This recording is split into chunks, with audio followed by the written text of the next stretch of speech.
2024년 8월 29일 목요일 말씀 묵상 함께 시작합니다. 시편 106편 1절에서 12절까지 있는 말씀입니다. 오늘 말씀은 시편 106편에서 1절에서 12절에 있는 말씀, 저는 새번역 버전으로 말씀을 묵상하고 있습니다. 1절 말씀부터 함께 묵상합니다. 할렐루야, 주님께 감사하여라. 그는 선하시며 그 인자하심이 영원하다. 주님의 능력으로 이루신 일을 누가 다 알릴 수 있으며 주님께서 마땅히 받으셔야 할 영광을 누가 다 찬양할 수 있으랴. 공의를 지키는 이들과 언제나 정의를 실천하는 이들은 복이 있다.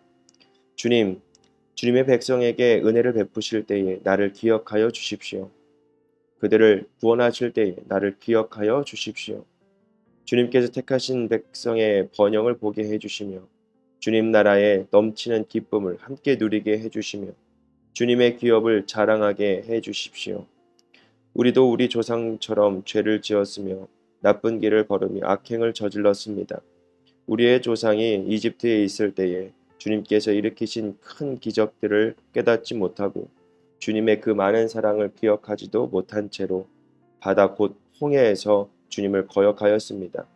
그러나 주님께서는 주님의 명성을 위하여 주님의 권능을 알리시려고 그들을 구원해 주셨습니다.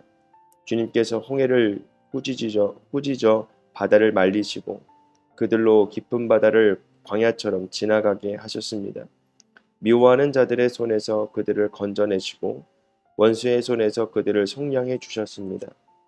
물이 대적을 덮음으로 그 가운데서 한 사람도 살아남지 못하였습니다. 그제서야 그들은 주님의 말씀을 믿었고 주님께 찬송을 불렀습니다. 아멘. 영원한 사랑이라는 말씀 주제로 오늘 함께 묵상하겠습니다. 그 전에 105편의 말씀은 하나님께서 베푸셨던 은혜의 노래를 하였던 거라면 오늘 이 106편은 하나님의 은혜를 잊어버렸고 그 은혜를 잊어버린 것 가운데에 범죄한 이스라엘의 죄를 고발하며 또 자신의 이 죄를 주님께 구하며 용서를 구하는 그런 노래입니다. 오늘 말씀을 보면 하나님께서 우선 이 시편 기자는 먼저 주님의 선하심과 인자하심을 노래합니다.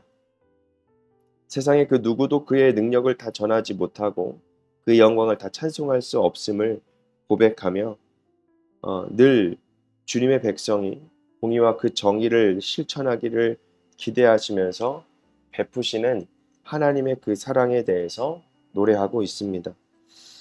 우리들의 삶도 하나님이 늘 우리가 먼저 구해야 될 것은 무엇이냐면 구하는 것보다 먼저 하나님을 찬양하고 하나님 앞에 감사로 나아가는 것이 필요합니다. 하나님의 선하심과 인자하심을 우리가 찬양하며 하나님 앞에 감사함으로 나가는 것이 우리들의 먼저 하나님 앞에 기도로서 나아가는 태도이죠. 그렇기 때문에 우리는 늘 날마다 하나님을 찬양하고 하나님의 이름을 높이며 살아가는 자들이 되어야 한다는 것입니다. 4절 말씀을 쭉 읽어 나가면 주님의 백성에게 은혜를 베푸실 때에 나를 기억하여 주십시오. 그들을 구원하실 때에 나를 기억하여 주십시오. 여러분, 시인 자신도 그 백성의 번영과 넘치는 그 기쁨과 하나님의 축복 속에 참여하고 싶은 겁니다. 그러면서 그 안에서 누구를 자랑하냐면 하나님의 그 기업을 자랑할 수 있도록 해달라고 기도를 하는 것이죠. 여러분, 우리가 하나님의 자리로 나아갈 때에 하나님이 계신 곳으로 우리가 나아갈 때에 우리 안에 하나님을 찬양하고 하나님을 예배하면서 우리들의 삶을 통해서 하나님의 나라를 자랑하며 하나님이 주신 그 기업이 하나님으로부터 왔다라는 사실을 우리가 늘 자랑하며 나아가야 됩니다. 그래야 하나님의 기업으로서 우리가 하나님께 영광을 돌릴 수 있는 방법이겠죠.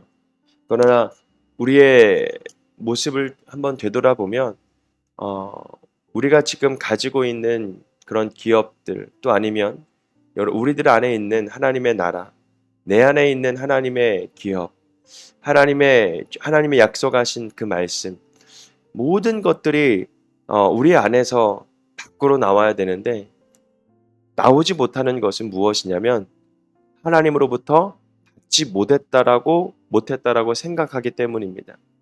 우리는 늘 하나님의 은혜가 계속해서 주어집니다. 그러나 그거를 받지 못하고 그것을 누리지 못하는 것은 무엇 때문이냐면 우리들의 허물과 우리들의 죄악 때문에 그렇습니다.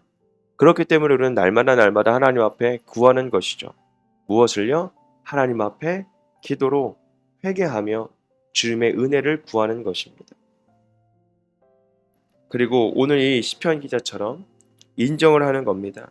우리도 조상들처럼 죄를 지었다라고, 나쁜 길을 걸었다라고, 악행을 저질렀다라고 고백하는 거예요. 조상이 이집트에 있을 때에 주님께서 일으키신 기적들을 깨닫지 못했다라고, 주님의 그 많은 사랑들을 기억하지 못한 채로 바다 곧 홍해에서 주님을 거역했다라고. 하나님 앞에 이 거역한 죄를 인정하고 나아가는 것, 과거의 민족의 선조들에 대해서 죄를 고백하며 나아가는 이 시편 기자의 마음속에 무엇이 있었냐면, 그렇지만 그럼에도 불구하고 하나님은 그들을 구원해 주셨다라는 겁니다. 하나님은 모든 것들을 다 용서하시고 하나님의 약속을, 하나님의 말씀을 성취하시기 위하여 끝까지 사랑하시는 저들을 버리시지 않으셨다라는 것이죠. 하나님의 뜻을 이루기 위해 하나님은 절대로 하나님의 약속을 저버리시지 않으십니다. 그러나 여러분, 우리가 이스라엘 백성들의 출애굽 사건을 보면서 느껴지는 건 무엇입니까? 한 세대가 그 광야의 땅에 묻혀지고 다음 세대가 그 가나안 땅에 들어가는 것을 우리가 알 수가 있죠. 그렇기 때문에 우리들의 이 삶이 때로는 우리가 하나님의 나라를 직접 볼 수는 없지만 우리가 해야 할 일들이 무엇입니까? 자녀들을 위해, 남은 자들을 위해 우리가 복음 전하는 것, 하나님의 나라를 기억하게 하고 하나님의 선하신 그 일들을 보게 하고 함께 하나님의 일하심 가운데에 그 영광을 누릴 수 있도록 우리가 자꾸 하나님의 사랑과 하나님의 그 뜻을 알리는 것입니다. 하나님께서 그 기적을 베푸셔야, 그제서야 그들은 주님의 말씀을 믿었고 주님께 찬송을 불렀다라고 고백합니다. 사랑하는 성도 여러분, 우리가 하나님 앞에 구원의 손길 가운데에 우리가 붙잡고 나아갈 때는 여러분, 다른 것들을 우리가 신경 쓰면 안 된다라는 것입니다. 때로는 인내가 필요하고 때로는 상황을 인정할 때가 필요합니다. 그럴 때에 하나님의 일하심이 있는데 그 하나님의 일하심도 하기 전에 우리는 자꾸 거역하게 되는 것이죠. 죽음으로만 갚을 수 있는 많은 죄를 하나도 기억하지 않으시고 우리를 사랑하시는 그 놀라운 예수 그리스도의 구속사적인 놀라운 그 은혜를 우리가 기억하고 하나님의 사랑을 묵상해 나가는 저와 여러분이 되기를 주님의 이름으로 부탁드리겠습니다. 눈앞에 닥친 상황 때문에 주님을 불신하고 거역하게 되는 그런 일에 들어가는 것이 아니라, 그런 일들을 행하는 것이 아니라 하나님 앞에 모든 우리들의 죄를 고백하며 그 가운데 역사하시는 그 하나님, 살아계신 그 하나님을 찬양하며 나아가는 저와 여러분이 되기를 주님의 이름으로 부탁드리겠습니다. 이것으로 말씀 묵상 마칩니다.